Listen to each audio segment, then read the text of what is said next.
This is a relay project. Seriously?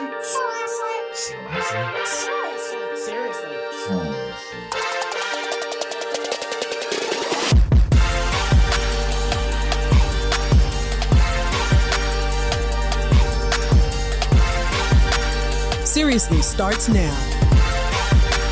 Here's Chrystia and Ryan. Hey.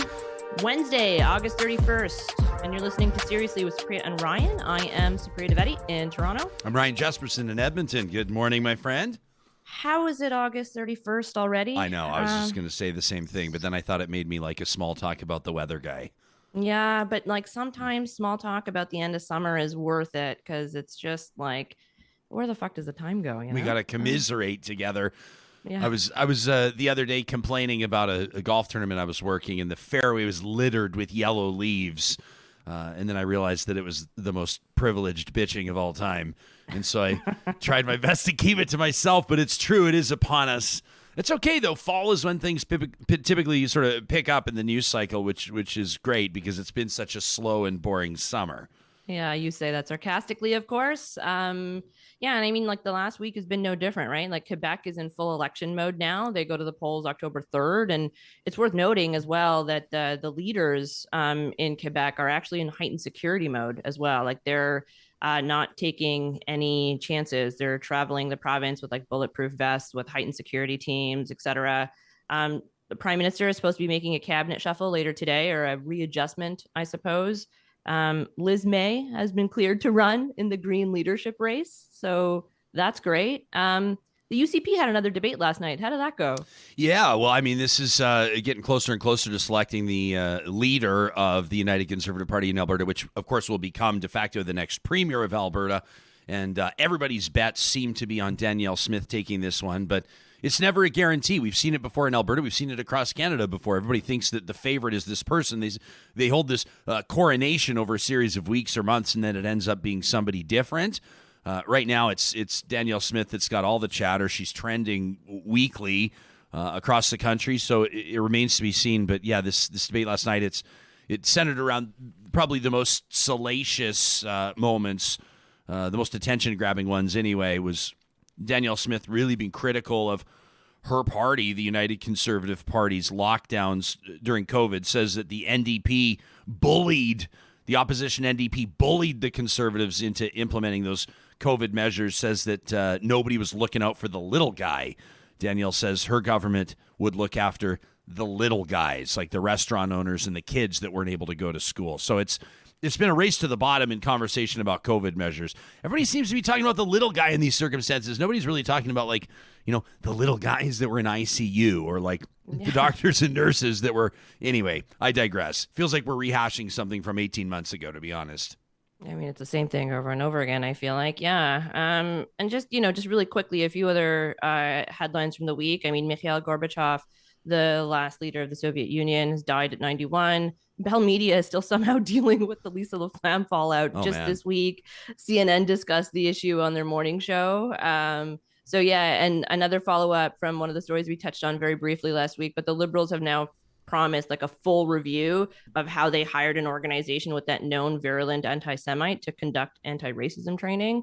So yeah, that'll be interesting to see what went wrong there, right?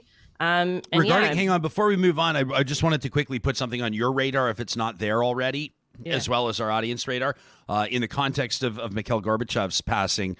Are you aware of the Liza Outlives Twitter account, Sapriya? That's actually how I found out. That's how I found out, too. So everybody needs to follow Liza Outlives, and every time that someone of note passes away, they let you know that Liza Minnelli, in this case, has outlived Mikhail Gorbachev, the last leader of the Soviet Union. I have to say, of all the great Twitter accounts out there, the replies on this one are amazing. You can go see for yourself at Liza Outlives. One of the top stories across the country, obviously, I think that remains relevant, right? The healthcare crisis and provincial governments looking for support. Ottawa trying to figure out the best way to play this. It opens up an interesting question, Sapriya, and that is, what do you do when the system is woefully understaffed and you desperately need to hire people? Yeah. And, if you are in a desperate situation and you need to hire people in a pinch, that situation can often lead you to rush to hiring people where you're not training or you're verifying credentials as you should. And unfortunately, that could lead to very dangerous situations. And we saw one just last year in British Columbia in 2021 where a nurse was working with forged credentials. And so when you're understaffed, verifying those credentials and providing best-in-class training is actually even way more important. And if you need help with training in a regulated industry, you need to know about We Know Training.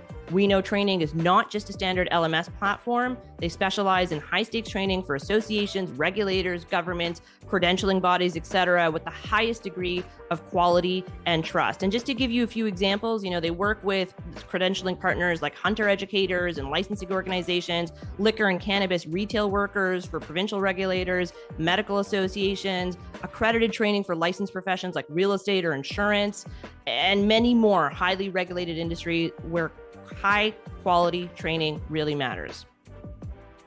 Since 2005, We Know Training has helped hundreds of North American associations and organizations deliver the highest quality training and testing solutions.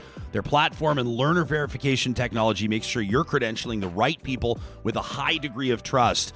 If you want a training partner who will provide high-stakes training without the hassle, give We Know Training a call. You can learn more on their website at weknowtraining.ca. The Lead.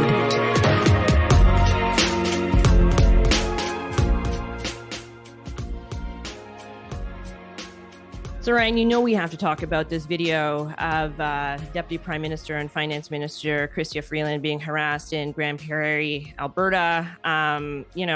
We've seen the video. I'm sure our listeners and viewers have seen it or heard it, but let's just replay it so that we can, really get into some of the, fallout and discussion sense. Here is video of Elliot McDavid is his name, going up to Deputy Prime Minister Chrystia Freeland. Right there, hurry, that's Chrystia.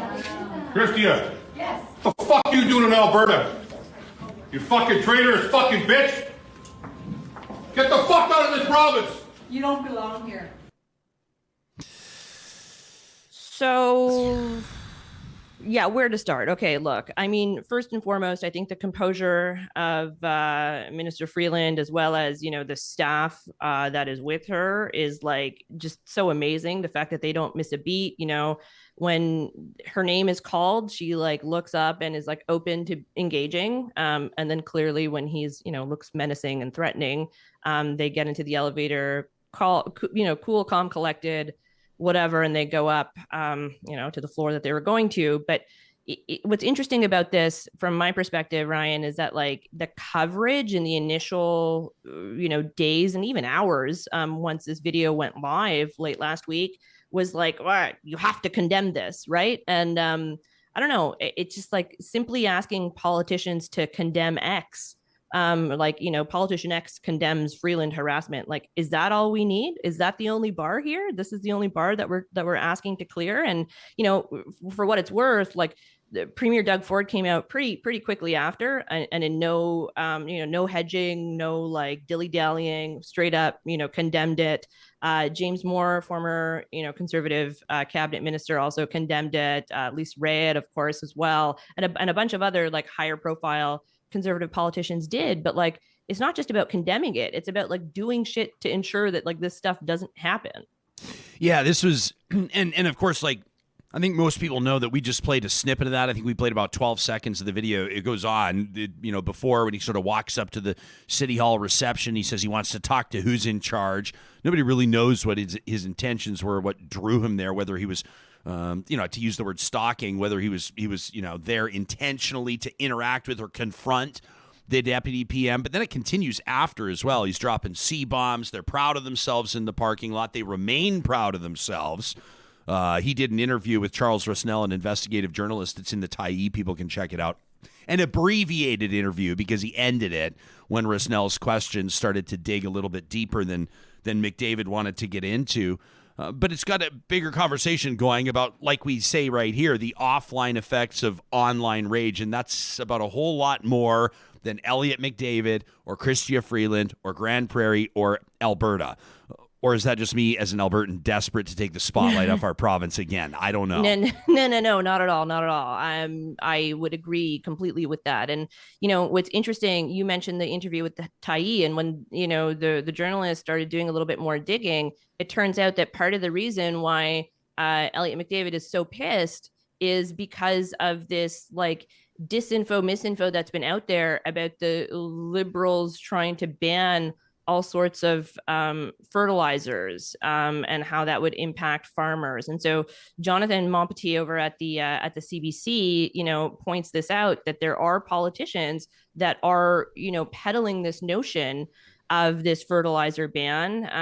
And that will make people angry. If you are saying that the Liberals are going to do something that is then going to be taking food off of your children's plate, I'd be pretty angry about that. And I don't know, I just think we have to start having a better conversation about how we go about preventing some of this. And so putting out things that to be objectively false should be one of those things that politicians and other higher profile people with platforms should, if they're responsible, should want not to do. Yeah, and it's not even necessarily just the Liberals are looking to introduce a policy that would maybe take food off people's table. It's framed as an attack on Canadian farmers. Yeah. And it's been interesting to see over the past number of years, we talk about this trust polling that agencies will do. And oftentimes they'll say, what are the most trusted professions? What are the least trusted professions? And one of the least trusted professions has typically been politicians. One of the professions that's seen a real drop in their trustworthiness, at least as it's portrayed or conveyed by people, is journalists. Yeah. And what I think is really interesting here is that, number one, I've not seen a lot of, what do you want to call it, sort of clarification from journalists on what the Liberals are trying to do here.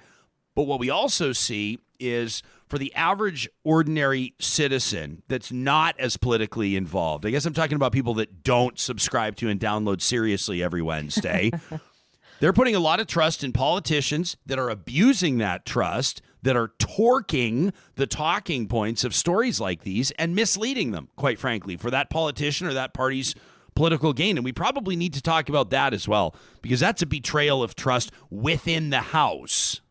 100%. And let's just, call something as, we tend to see it. And, you mentioned the fact that journalists may not have really dug into this issue. There's a gajillion things going on. There are newsroom cuts, whatever. I think also it is incumbent upon the government, in this case, the Liberal government, to actually explain policies clearly and effectively and communicate in a way that's transparent. So you are giving people information, and you're not letting any sort of room for disinfo or misinfo to sort of thrive. And that's clearly what has happened with this fertilizer ban. It's actually a reduction of 30%.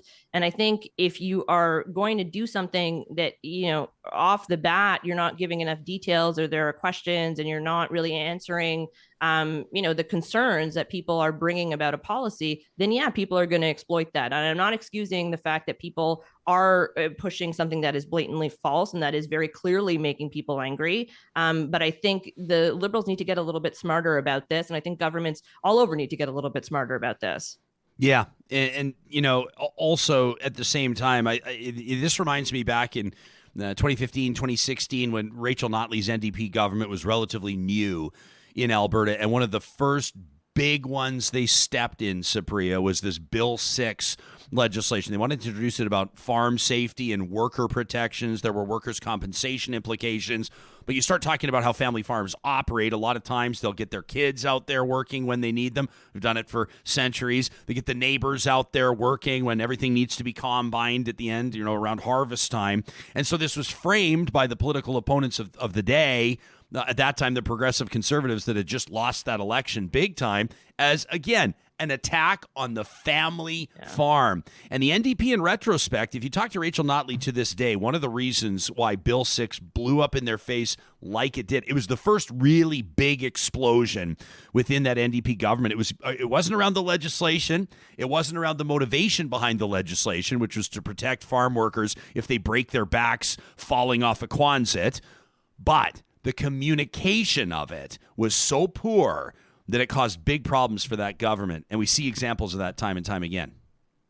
Let's get into another facet of this. And that is like, why are we so bad about talking about the kind of rage that we're sort of seeing at this moment? I know I have my own sort of theories and takes, but I'm curious to hear what you think about this. Cause like, it seems as though all we ever do is like ask for people to condemn something once it's happened. But we don't actually get into the, root causes or trying to figure out why so many people, and in particular, younger or youngish men tend to fall into these online radicalization, traps that are out there. I find me, and then us collectively as a society, maybe we're just too dismissive. Maybe we laugh things off or shrug things off that make us too uncomfortable. Maybe we as a society aren't capable of having meaningful conversations about things that are proving to be really problematic. That city, Grande Prairie, that incident in their city hall, I memean, I described it as shocking, appalling. I said, and it's even terrifying. And some critics came out and said, like somebody raises their voice to you, somebody confronts you with something you don't like, and you're terrified, that kind of idea. What I mean by that, I think is pretty obvious, is that situation could have gone really sideways in a hurry. I mean, the amount of anger in that man's voice, if you're watching this on YouTube, if you've seen the video, the posture, the way his shoulders are, his gait as he walks, I mean, that is fury. And, I guess he threw on the brakes before something really horrific could have happened. Of course, I'm talking about physical violence, but you listen to that tone of voice, that confrontation could have been a whole lot worse. And maybe that's on us because we're not taking it seriously enough. What do you think? I mean, we definitely don't take it seriously enough. And I think the other part of the problem is that we tend to conflate all these issues at once, right? So somebody going up to a politician and harassing them, whether we're talking about Jagmeet Singh in Peterborough, that was, earlier this summer, or whether we're talking about, Chrystia Freeland in Grande Prairie, it's different than like the kind of hate that we're seeing against female journalists, particularly Black and other racialized journalists, right? I know you recently had a Real Talk roundtable talking about this, and we tend to conflate all these issues as one. But the hate that like Erica Eiffel, Saba Itizaz, and Rachel Gilmore are getting, which are I'm only naming 3 out of many that are on the receiving end of this latest torrent of coordinated hate.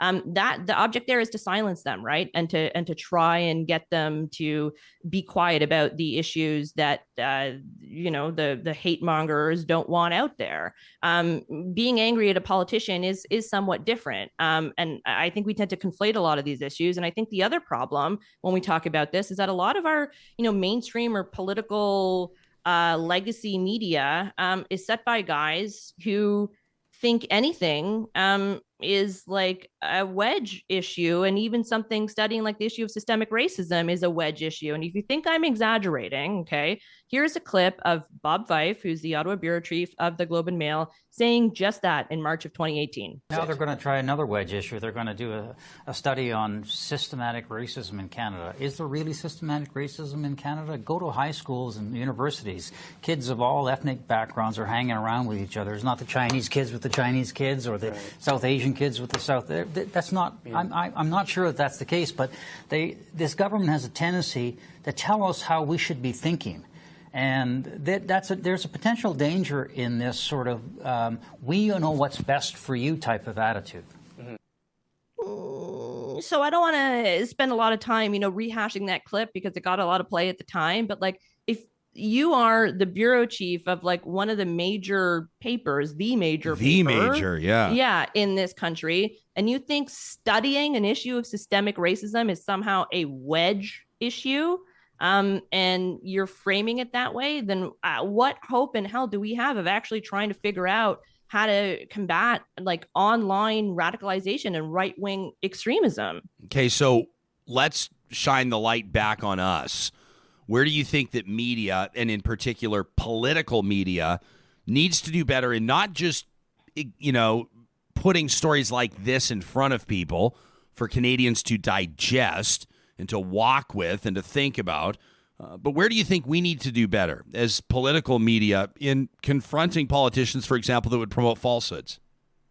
Yeah, so I don't think we're going to fact check our way out of this issue, right? Like, I think there is something to be said about reporting on or reporting, directly and hearing from the people that have fallen down the rabbit hole or that are on the precipice of falling down the rabbit hole and figuring out, why they are in fact attracted to these sorts of, conspiracy theories or misinformation, however you do want to, whatever the issue may be at the time, because we're never going to be able to just say, well, you're wrong, and somehow convince people that that is the case. And so I think part of that is getting folks to the fore reporting on these issues that actually fundamentally understand the internet. And that may sound glib, but if you don't actually understand the internet, you don't understand online radicalization or like the algorithmic amplification of certain types of content, and you're treating everything as though it's like 1995 still, then you're not going to get incel culture. You're not going to get how Joe Rogan is kind of like a gateway to a lot of the more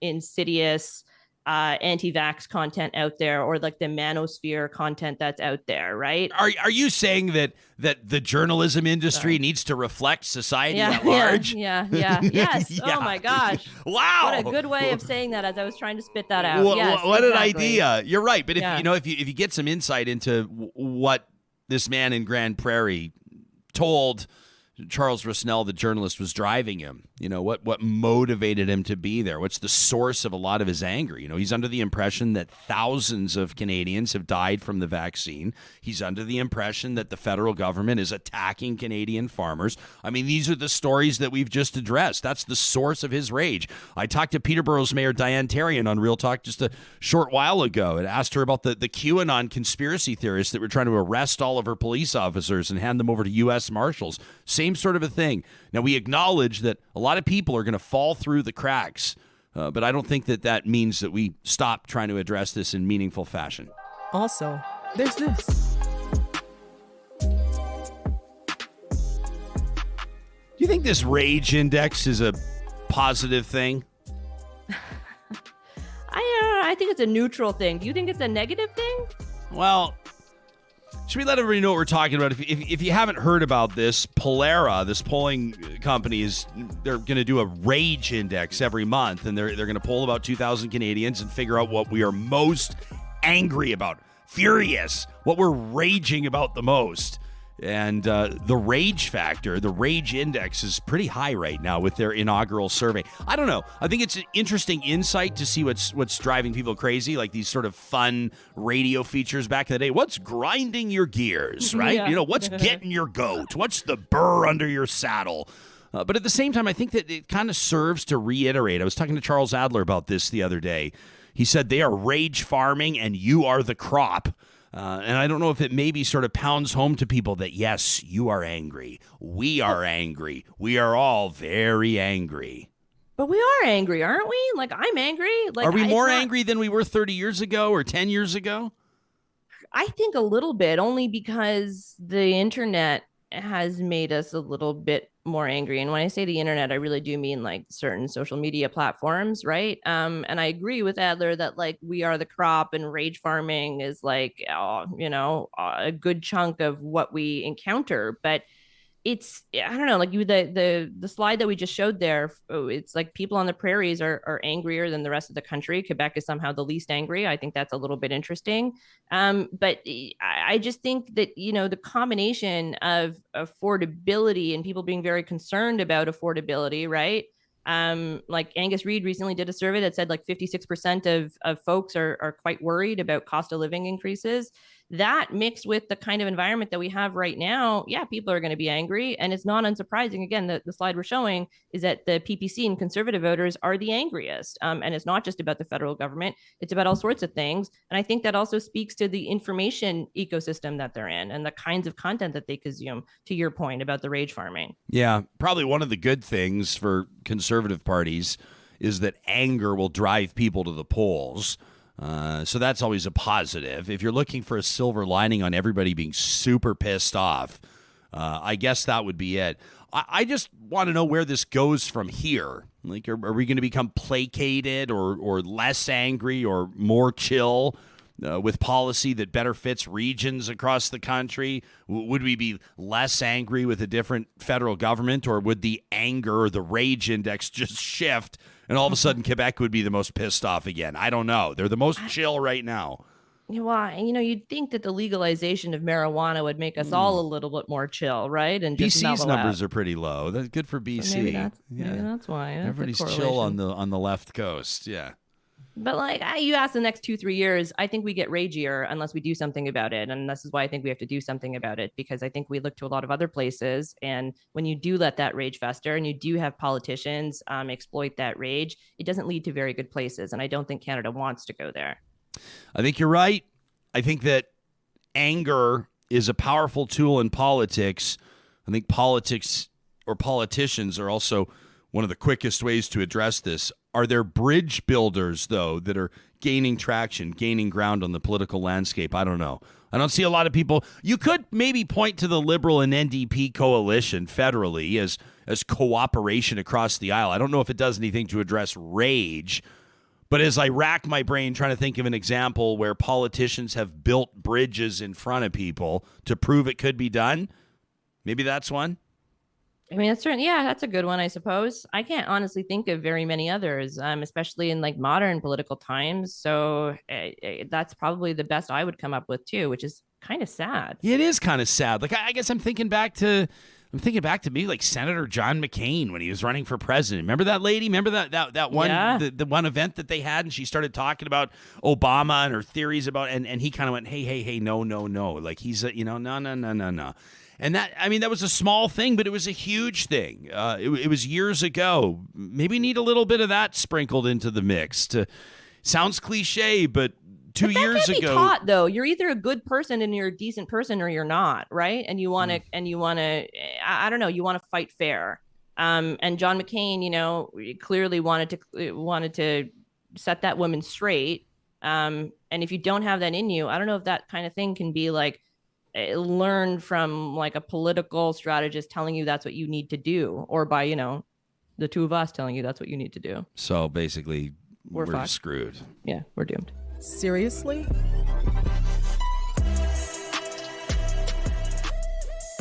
Chris Rock was doing so well. He was doing so well after the Oscar slap. First of all, didn't go down when he was hit. Amazing. Yeah. Responded well in the moment. Kept hosting the show, and then took some time out of the spotlight, kept to himself, and he was coming out aces, well, up until this week. Yeah, up until this week. So he was, I guess, doing a little bit of stand-up, and he was riffing with the crowd, right, at this show in Phoenix. And he was talking about how he was asked to host once again, and that he turned it down. And that's fine. That's not the issue. The issue is that he compared this and said that going back to that award ceremony would be like Nicole Brown Simpson to go back to the restaurant where she left her eyeglasses before she was killed. And so this is my pick of the week of just shut the fuck up, because getting slapped in the face is not the same as being a domestic violence victim and eventually a murder victim. Yeah, it's a tough look. I don't know. There's nothing else to add here, but just don't compare yourself to Nicole Brown Simpson or anybody who has suffered domestic violence. 100%. Full stop, new paragraph, because I don't want to be the guy that goes, but let it be clear, I agree with you. It makes it a little bit different. It was said on a stand-up stage, doesn't it? I agree. Yes, of course. Makes it way different than if he said it in an otherwise tearful interview with Oprah. Right, that would be a little bit of a different circumstance, but still, it was a little much. And the Nicole Brown Simpson and Ron Goldman murders too just sort of hit that touch point because OJ got away with them. Yeah, it's a little bit different than if you talked about someone that was I don't know, or maybe I'm just trying to find some angle on this other than Rock. Come on, man. That's it for our show today. Make sure to connect with us on Instagram at SeriouslyPod, on Twitter at Supriya and Ryan, or just check out our website, seriouslypod.com. You bet. We'd love to hear from you too. Talk at seriouslypod.com. What do you think about what you're hearing on the show? What would you love to hear more about on the show?